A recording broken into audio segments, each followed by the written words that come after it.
Sabi? Kapagpala sa ating lahat mga tanong Inday, kaway-kaway! Woohoo! Dito kami sa gitna ng dagat, dito kami sa Baybay Sur. Okay lang.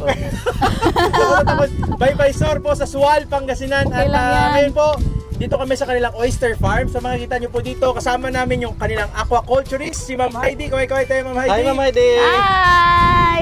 Hey, partner! At saka dito po tayo sa pinakakita mga alamin po natin kay Ma'am Heidi. Paano sila nagsimula? Kasi partner, doon sa atin hulang oyster farming na kagaya nito. Ma'am Heidi, paano kayo nagsimula dito sa Baybay Sur, Sual, Pangasinan ng oyster farming? Sa umpisa po, na-discover nila ito, mga oyster na ito, sa traditional way. Oo. Gumpisa po sila sa mga tulos, kagaya po ng mga yan, hanggang nailapit po ng LGU ang kanilang asosasyon sa BIFAR. Sa tulong po ng BIFAR at saka ng NFRDI, ito po, na-grant po sa kanila itong mas magandang teknolohiya para po sa pag-culture po, pag-alaga po ng talaba. Wow! Yun. So ito partner, ang tulos kasi medyo ano siya, extensive, medyo space apart. Apo. So dito, parang intensive, maramihan siya. Apo. At saka ipinapakita po ng NFRDI at ng BIFAR ang pagkakaiba po ng pag-aalaga na ito kumpara sa tulos at saka ng floating raft.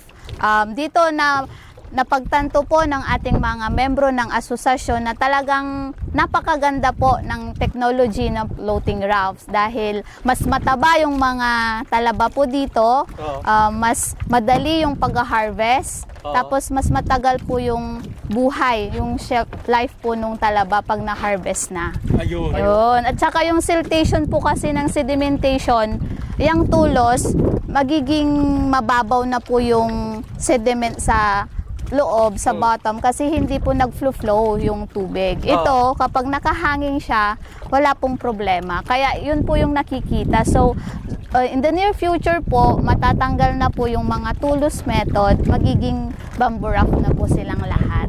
Yun po yung gustong ipakita po ng technology ng BIFAR at saka ng NFRDI na mas maganda po talaga itong floating raft po. Ayun. Pwede mo papakita ma'am yung strap? Ayan, Oo naman po. sa mga idol, medyo dikit-dikit partner. Oo. Oo. Yun pala, yung tulos na sinasabi nila partner, ito yun yung mga kahoy. Sa likod natin, yung mga stick. Oh, so in the future po, ito yung mga advanced na technology na yan po yun, oh. Yan. So yun yung mga strap na napa-floating. Apo, mas matataba, mas malalaki po sila. Tsaka madali lang po siyang i-harvest. Gaganon lang nila, natatanggal na po yan. Hindi po nasusugatan yung talaba. Kumpara po dyan sa tulos, pahirapan po yung pagtatanggal. Tapos nasusugat yung shell niya. Madaling masira yung madaling talaba. Mamatay. Opo, madaling mamatay. Ayun. So Ito, kahit na ilang araw po, basta hindi naaarawan, fresh na fresh pa rin. ayan. Yun ang pinaka-advantage partner. Yes. Advantage. Tsaka yung nga, sabi nga ni Ma'am Heidi, mas masarap yung talaba, mas mataba kasi nga hindi siya direct sa lupa. Ayun, Opo. Yun. So Same time, may flow of water. Yes. ayun partner, galing pala. Ayun, tanggal na. Ay, mabilis lang. Pwede na yung makain ma'am? Oo naman, sir. Likod po ni Ma'am Heidi si Sir Edwin. Yan po yung chairman dito sa Baybay Sur Fisher Folks at sinamahan tayo. Kayo tayo Sir Edwin. At kanina nalaman natin na Ma'am Heidi, ilang years na po nito ginagawa dito sa Sual, Pangasinan itong pag-oyster? Almost 3 years na po ito. Ay, bago pa lang. Apo, bago pa lang. Ngayon, kumikita na po sila. Sa totoo lang po talagang kumikita po sila. Hindi na, yung mga kababaihan po natin na dati ay wala po talagang hanap buhay. Ngayon, habang nagmamarites, nagkwikwentuhan, pag uwi sa kanilang mga bahay-bahay, may ngiti sa kanilang labi kasi nakatinda sila ng talaba. May 1,000. Mababa na po yung 1,000 na may iuuwi nila sa kanilang pamilya. Kapag nag-harvest? Opo, pag nag-harvest po sila. Pero pag minsanan po ang harvest nito, sa isang raft po na ganito, nasa 30 sacks. 30 sacks. At 25 kilos na sako po yun. Ang bentahan po nila, 1,200 isang sako. Yun. Sobrang dami yun. Pag may So, 6 to 7 nag-order, months po. opo, hihintayin lang po nila, ito lang, gift from the nature, Oo. itong talaba. At the same time, nakakatulong po ito sa paglilinis ng karagatan kasi filter feeder po ito. Ayun. Yun. Wow. Linilinisan niya po yung tubig. Yun ang maganda, partner. Marites ka lang, may 1,000 ka na pag-uwi. Yun.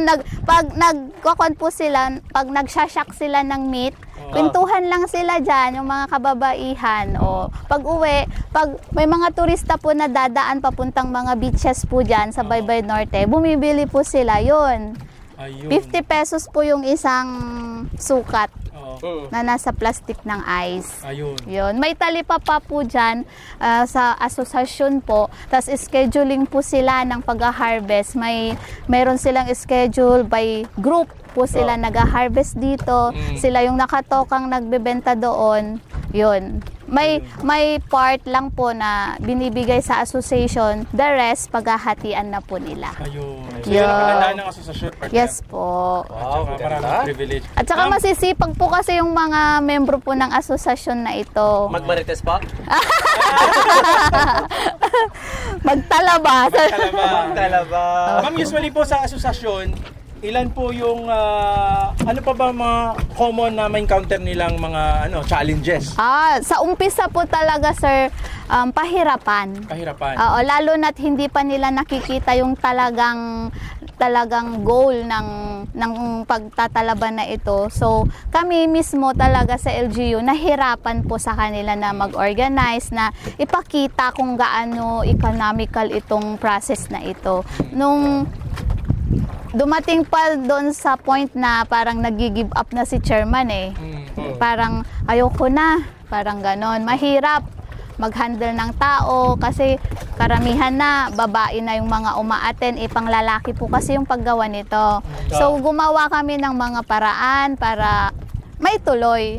Huwag tayong sumuko, talagang ganon. Sa una mahirap, pero pag nakamove na tayo at nasa kalagitnaan na at nakita na natin yung importansya ng binibigay ng gobyerno para sa atin, doon yung makikita na yung diferensya na gusto nilang iparating sa inyo. Kaya nung naka-harvest na po sila ng isang beses, yon, masaya na, nakangiti na sila. Yung ganon. Tapos, continue na po yung sipag nila hanggang ngayon. Ito na po sila ngayon. Kumikita na sila.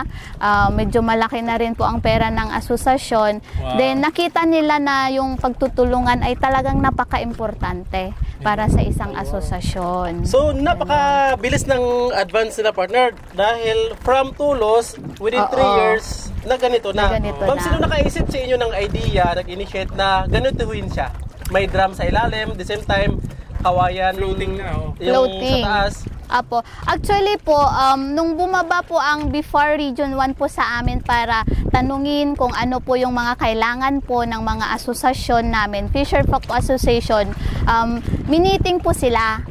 Tapos, tinanong po sa amin kung ano yung talagang hanap buhay ng isang asosasyon. So, pagdating po dito sa Baybay Sur Fisher Folk Association, ang nabanggit po dito is pagtatalaba. Pagtatalaba. Apo. Ngayon, gumawa po ng mga paraan, study, ang BIFAR at saka NFRDI kung ano yung napakagandang technology na pwede nilang ibaba at i-award sa kanila. At ito po yun. Design po ito ng NFRDI. Ay, ganun pala. Sila po yung tumulong sa amin. Training po sila kung paano gumawa. Sila na po rin po yung gumawa ng mga ganito. Bigay po lahat. Grant po ito. Grant. Bigay po ng gobyerno. Shout out po sa BIFAR Region 1, no? At Very supportive. NFRDI. opo. FRDI. NFRDI. At saka dito sa MOA po ninyo, si Ma'am Flor. Maraming salamat, Ma'am Flor, ha? Yes. Sa Mau. Opo. Sa Andito Mau. kami ngayon dahil napag-chance kami ni Ma'am Flor na makapunta din. So, Opo. kay Sir Lawrence, Mang Diego Integrated Park. Kaya siya kakaway sana sa hirap na hirap si Sir Lawrence Ayun, Ma'am, thank you so much po. Ano po ang future ng talaba farming dito sa Sual? Ano po mga future projects na gagawin pa? Apo, ito po ang plano po ng LGU together with BIFAR at saka NFRDI ay makapag-process by product pa po. Aside from fresh na binibenta po ang oyster, Value added. value added po ang target po namin dito. At saka yung proper packaging and labeling po nila. Nice. Yun po, para kapag maganda naman siyang tignan kapag nasa market na po. Totoo. Opo. Ayun. Gusto po naming ipakita din at sana soon magkaroon siya ng spot talaga na dito sa Baybay Surswal, Pangasinan ang top producer ng oyster. Nice. Ay, wow! Like Ganon! Like Oh. bangus! Opo, hindi po talaga natin may pagkakailan na tayo po dito po sa Swal nanggagaling ang pinakamalaking metric tons ng bangus na sinusupply intero Pilipinas. Entire Philippines. Yes po. Ayun. Ma'am, may question. Nandito po yung pinakamalaking mariculture park in the Philippines. Mariculture, yeah. Apo. Ayan. So, Ma'am Heidi, sa pagdating naman sa oyster, pag na-harvest na siya, ilang days siya bago mag-stay, pag ibebenta, ilang days bago siya i-consume na masisira na siya? Yung expiration niya, Opo, ganun. depende po. Pag ito po, harvest po dito sa floating raft, pag fresh, hanggat hindi po siya nababasa ng fresh water, o yung tap water, ganon, at saka tabang, or hindi po siya naaarawan, magtatagal po siya ng 3 araw. 3 to 5 days. Okay. Apo, ganon. So, fresh pa siya. With shell po With yun. shell. Pag naka-shock naman po, yung meat na lang, basta naka-ref po yun. Proper Storage. storage po doon sa ref ninyo. Oo, so yun mga Mga 1 week, apo. Ganon, 3 days lang. Apo. So, ano pong mangyayari pag na-consume nasira na siya? Ano mangyayari sa mapupoison ba yung nag-consume? Masisira yung tiyan ninyo, Tiyan. sir. Opo. Ay, Kaya mas maganda pag fresh, kainin na Ay, agad. Kasi may experience siya eh. Baka So, sira, makikita ko. opo, baka sira. At saka sir dito, monitored po tayo ng BFAR kapag panahon na ng pag-harvest, kumukuha po sila ng sample dito din, naggugo po siya sa under laboratory para po doon sa PSP, yung sa red tide monitoring Red tide, po oo. nila. So never po encounter ng red tide. Wala pa naman po sir. Ayun. So hopefully it will not happen here. Yes. yes! Saka tingnan nyo naman sir, yung kapaligiran niya talagang malinis naman. Malinis. Okay, wala po yung Walang mga mga maraming bahay. kabahayan, nandyan na akuan, ganun. Ma'am, aside from oyster sauce na pinaka-popular na product, finished product ng oyster, ano pa yung mga possible Value added. niya? So far sir, wala pa kaming natatry dito na ganun. Kaya plano pa lang po namin na magpa-training through BFAR, yung mga value added. na ganun. Welcome pa ba kami ma'am pag may product na kayo? Oo naman, Ay, sir. sabi ko Balik naman, kayo. ma'am. Oo, balik po kayo. Ayan, so talaga thankful kami ma'am, nakapunta kami. First time po namin mag-introduce ng oyster farm, no? At Yes. saka ganito pala ang sistema. Meron pala yung tulos na sinasabi at itong floating. Opo. At ito yung pinaka-advanced ngayon. So pero ako naman, may nakita akong pinaka-magaganda din na oyster plantation doon po sa Vietnam. Wow. Oo. Talaga, yung mga din Deep nila. sea. Oo, so hopefully makapunta kami ulit, ma-feature namin ni partner para mas maganda na makita din ninyo kung gaano kaganda. So yun mga totoong Hinday, maraming salamat sa inyo sa pagsubaybay sa amin. Partner, may question ka kay ma'am? Yes, gusto ko lang ipakita dito kasi mga kakapal dito eh. Sir, pwede ba nating maangat yan, sir? Ayan, Kaya kung makita niyo po mga ito, Mas no? malalaki. mabigat. Ay, kaya Wow. Merong tire. punong-puno po ng oyster mga idol. So ito po ay gift Apo, from gift. nature. Sabi ni Apo. Ma'am Heidi. So, yun Ma'am Heidi, ano pang pwede mo pong final advice sa mga future oyster farmer na nandito ngayon sa inyo, sa inyong sa Sual, Pangasinan? Apo, so sa mga naghahanap po ng mga talaba dyan, pumunta lang po kayo dito sa Sual, Pangasinan. Baybay Sur Fisher Folk Association po. At makakatikim po kayo ng fresh na oyster, talaba. Ayun, sa mga marites po, ma'am, na kumikita, ano po yung masasabi niyo po? Huwag silang Sa mga membro po ng association, tuloy-tuloy lang po ang ating sipag at ipakita po natin ang ating pagkakaisa at makikita po nila na aasenso po ang bawat isa sa tulong po ng BFAR, ng LGU, ng aming mahal na Mayor Dong Kalugay at NFRDI po. tuloy-tuloy po ang progreso at pag-angat at sama-sama po tayong yayaman. Ayun! Talagang sinabi na ni Ma'am yung gusto kong marinig.